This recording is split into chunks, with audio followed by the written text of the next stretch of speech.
Today I'm going to talk about my overall feelings on how CS2 has not really lived up to CSGO just as like a game.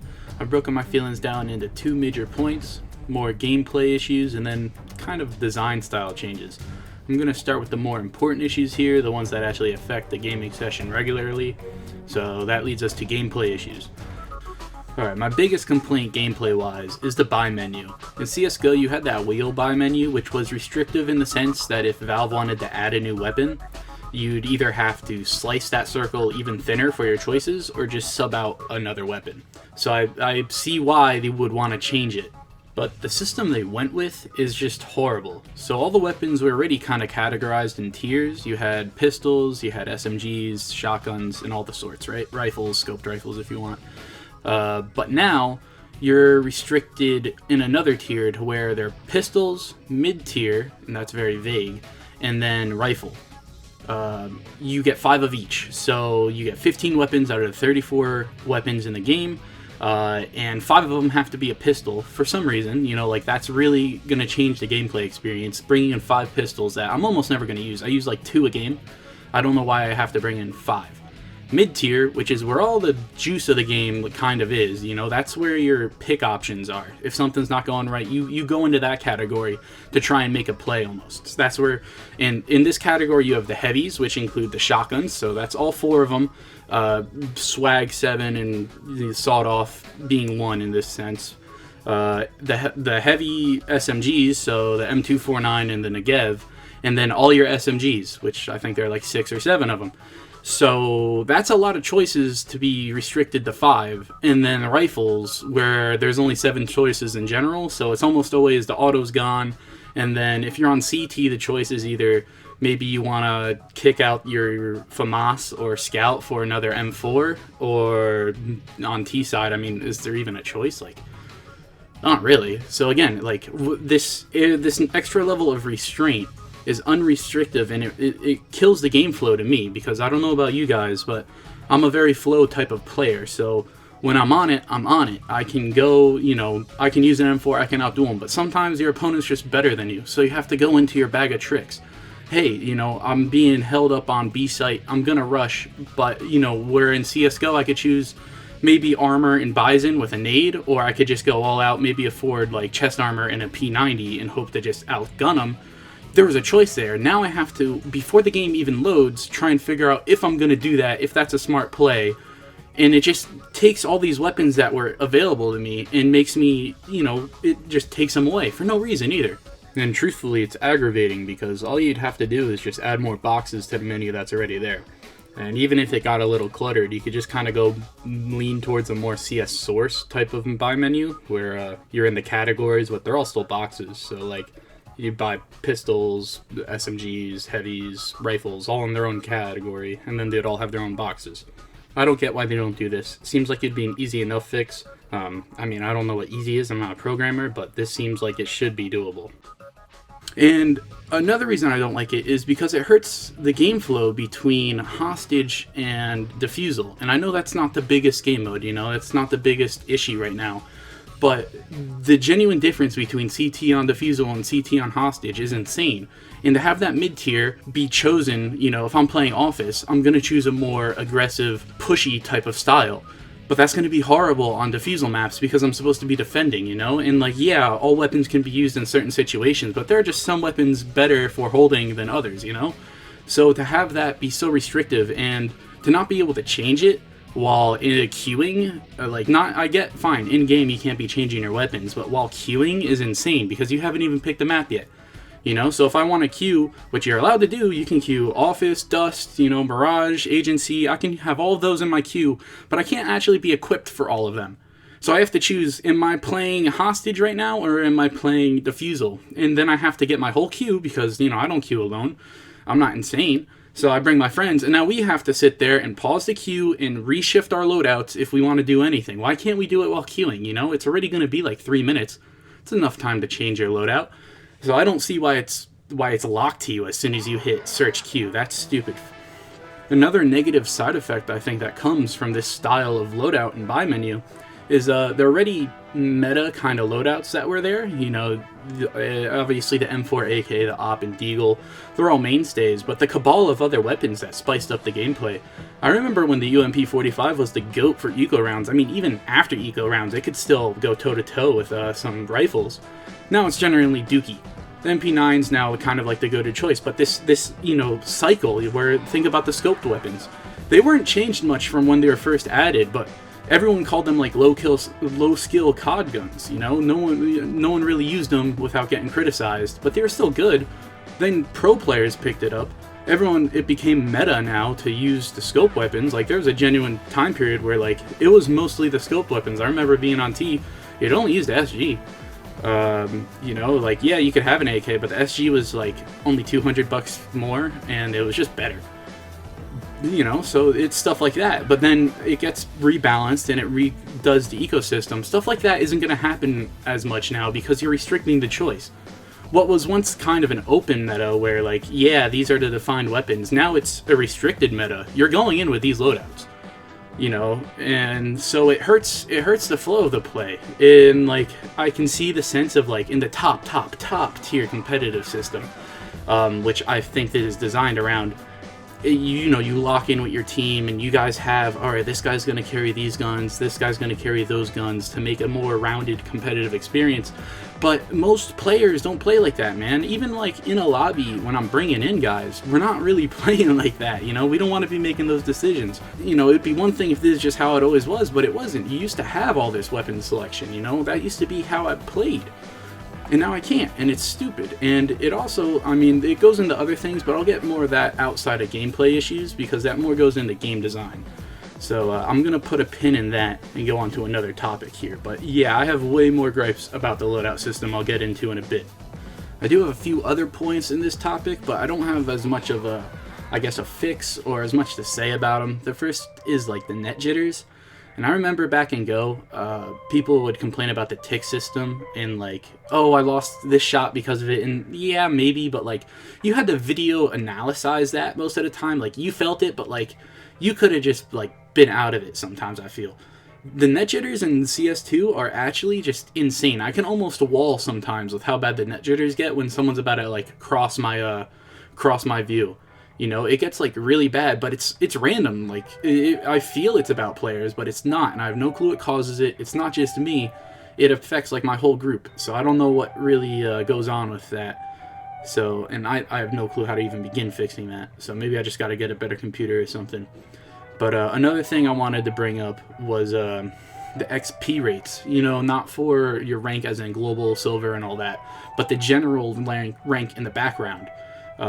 It's fine for competitive, but literally every other game mode, it gives you like a tiddlywink, almost insultingly little amount of XP. Like, I'd rather honestly get 0 than like the 75 or 25 it'll give you for doing like a casual or arms race match. Like, it's almost insulting. Like, why even have it? Stupid to begin with. I get it, you want it for drops, but just like raise it a little bit. It you know, and it doesn't even make sense because I can carry over my rank from the previous year, and all of a sudden I'm rank 34. It doesn't prove nothing. It's just a stupid system. But with that out of the way, I'm going to get on to my design issues, which are kind of the bigger point of CS2 that I feel is lacking. First off, I miss the factions you used to play as. You know, on maps, there used to be different teams, not in the sense of like a third counter-terrorists and terrorists, but as in who you're actually playing as. You had the Phoenix Connection and the SAS, which are still in the game. But you had other factions like the Anarchists, the Professionals, the GIGN, you know, and I get why some of the terrorists ones were probably taken out, you know. It's a little sore of a topic if you want to lean away from controversies, even though you're a game about literal terrorists blowing up a bunch of shit, but sure, go off. But I don't get why the counter-terrorists got changed, you know. Why couldn't you keep the SEALs? Why couldn't you keep the FBI, the GIGN, the French forces? You know, you had all these guys. I don't think they were controversial, you know? And even some of the fake, like, terrorist groups, like the Professionals, the Anarchists, like the Pirates. I mean, when they revamped them, they're fucking cool. Like, and all these guys, their lines and all that, it's just so much content removed. You know, I still say some of them as, like, vocal stims. Like, the GIGN had the And like, bro, I spread that out. Or like the snipers history from the professionals, because I used to play a lot of like agency. The professionals were on them. The GIGN were on cash. I mean, I used to spout their lines all the time. Because it made the maps cool. It added more stories. Now you think about it, are we all the SAS in Phoenix Connection? Like, why are the SAS dealing with a hostage situation in fucking Pennsylvania? You know, why are they at a nuclear power plant in the U.S.? Why are they in the Middle East? You know, in the Phoenix Connection, what do they have to do with any of this stuff too? You know, you've removed an aspect of storytelling that I felt maps really capitalized on, especially in like the Go era, Source era type of design. You know, and it hurts mappers too at the end, because that's their choice. You know, when you're building a map, ideally you want, an overall story within the game. Sure, it's cool if that happens, but map per map, each total story. Think about, you know, the little details in the maps that went through. Like, you'd see a van crash through a wall. That's how the terrorists got there. Or you'd see an armored vehicle or a helicopter taken off. You know, there are place sets you could take with these maps that made them cool. That made them feel full of life and care. I remember, this is kind of a side story, but I remember when my friend used to make a lot of maps for Counter-Strike, and the goal, I don't think, was ever really to get him in the game, so kind of a little different, but it was fun to create a story of the map, you know, have a design in your mind and bring it to life, and you're taking that away with the removal of these factions, you know? Or are we all supposed to be now in lore the agents? You know, are we brought together as agents, and these SAS and Phoenix connections are just like placeholders? They're default. Well, you're actually supposed to be, you know, Agent K or, you know, one of these other ones. I don't know, you know, and that's something that, you know, going from, because you're building off the bones of Go. It is, you know, all the maps still have it, where they had these stories going, and now they just kind of don't make sense. But, you know, that's design, you know, it's not killing the gameplay, but I think it does kind of hurt the gameplay in the sense that now mappers have to think about, you have all these agents with all these silhouettes and all these colors on them, right? And if you're making a map, if you had your agents down, like, all right, I'm using the professionals versus like the FBI. All right, the professionals are white and black, FBI are gray and black. Avoid having areas with a lot of them colors so they don't blend into the background, you know? There was a map making skill to it that went on, where now you have to try and make a map if you're trying to get it in the game, you know, going on a whole nother tier here. If you're trying to get it in the game, you have to make sure every agent, both now and future, are visible on your map. That's just a whole nother level. It makes you, like, you have to get rid of a lot of detail, a lot of stuff that you might have actually wanted to get in there. And I get eventually, you know, you get these maps in, they all turn competitive and remove half the props anyway, but it's still a thought of it, you know? Yeah, while we're on the subject of maps, I think, honestly, the map selection and even just the gameplay selection is abysmal in CS2. It feels like we lost half the game from the jump from Go. Demolition, Flying Scoutsman, all the maps they had, just gone now, and almost 3 years later, nothing to fill the gap. I don't think most people consider these game modes bloat either. I played them a good amount and always got in games with other people, so they were somewhat active, you know, they weren't all bot lobbies. Even if you don't want to bring over the game modes just as they were, add new ones, or bring in the old ones with new game rules or maps. Even if you don't want to do any of that, can we at least have some more casual or deathmatch or arms race specific like maps? Remember how there were a bunch of like Lake and Monastery? You had maps like that where, like, no, duh, you're not playing them in competitive play, but they're fun to spice up the casual set because it made it more casual, you know? It just made it more fun. Instead of playing on the same maps, you're always playing constant and constant again. And I know it's Counter-Strike, so saying that doesn't really make sense, but it was just fun to have these extra maps when you're not doing the regular type of, you know, Counter-Striking, I guess. It sucks too because, like, I can't even go to the like community browser to do it because there's all of 120 people that use it and 90 of them are Russians on surf maps, so I'm not really getting a casual experience. I mean, I'd even settle, like, just add a revamped weapons course or something as like a damn tutorial, you know, just something there, because right now it feels emptier than what Go had. And I get Go was a game built off of 12 years, but it's been 3 years now, you know. I gave them a good, you know, when it came out, it felt hollow. which is weird for a Valve game, but at least everything else was refined. You know, everything they were trying to take care of, they took care of. But now it's been enough time where you could have put in all these things. You know, you could have at least added more maps, or, you know, have different game modes. You know, there were a lot from Go that didn't come over. There were a lot tested in Go that I thought were fun, or you could spice up a bit and bring them over. And like all the maps that used to get made for them, like Lunar for Flying Scoutsman, that was fun. You know, those maps had detail. They were fun. There was like heart put into them, you know. And while we're talking about side modes, let me take that pin that I've had in the new buy menu out real quick and talk about how it's made deathmatch worse. You know, you have this buy menu, now you only get like 15 of your weapons, and odds are, you know, when that event pops up to do a certain weapon, you get it, and it's just the default skin now. And I don't know about you guys, but does your guys' shuffle even work, like when you put it on the loadouts? Because it works maybe 3/4 of the time for me. Like, I'll play 4 games, and maybe 2 skins ever shuffle. And it's really stupid. It feels like it just sticks to the one that's in like the box shown in the selection, and it'll rarely, sometimes if it wakes up, wants to shuffle it, which I would have figured would have been a bigger problem, because this game's kind of based off of gambling for these skins. You know, the skins are what keeps this damn game alive. I would have figured they would take more care into making sure I could see them all, but no, I can't bring in most of my weapons to see my skins that I've spent money on, you know. And I don't know, I figured that would have been a bigger issue, especially for these guys putting millions of dollars into the game to get these things. Anyway, to summarize my point, I can't help but feel this sense of shallowness that is uncommon in Valve games.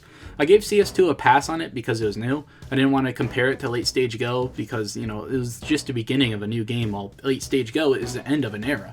But even at the time, I couldn't help feel the shallowness was off-putting. Valve's answers to no one, so they didn't really have to rush CS2, and yeah, I was a part of the community at the time. Demand for a new game was high, the criticism of Go was mounting, like, beyond ever, but now after 3 years, they don't really seem to have wanted to reinvest in the other aspects of the game that were lost between the jump.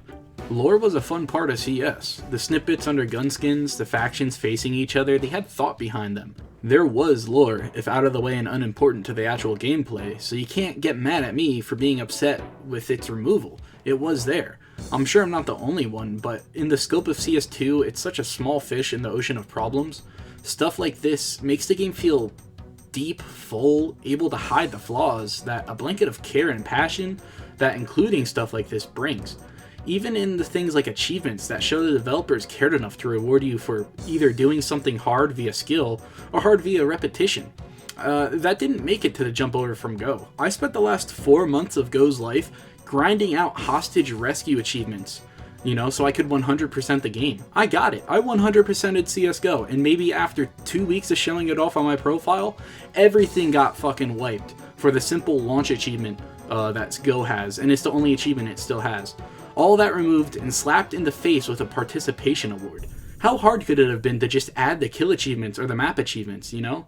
God forbid, you know, your stats for free, you know, despite the fact we track it anyway. You know, I remember in Source, you got to see your KD, you got to see what weapon you did best with, but that was 2 games ago, so I won't even bring that up. But it's stuff like that, you know, no effort, no care. Yeah, smokes are cool, and rain will appear on my gun, but it's just not the same, you know, it doesn't have that care and depth that Go had, and I don't think they care about adding it back. So let me know what you guys think below. Am I like a geezer reminiscing about a time gone by, or do you guys agree, you know, do you guys also feel this kind of shallowness with CS2?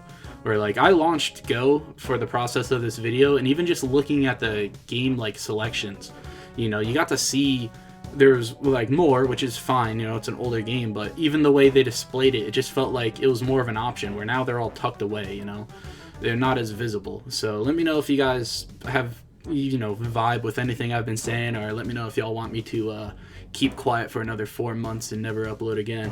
Appreciate it. Till next time, stay safe.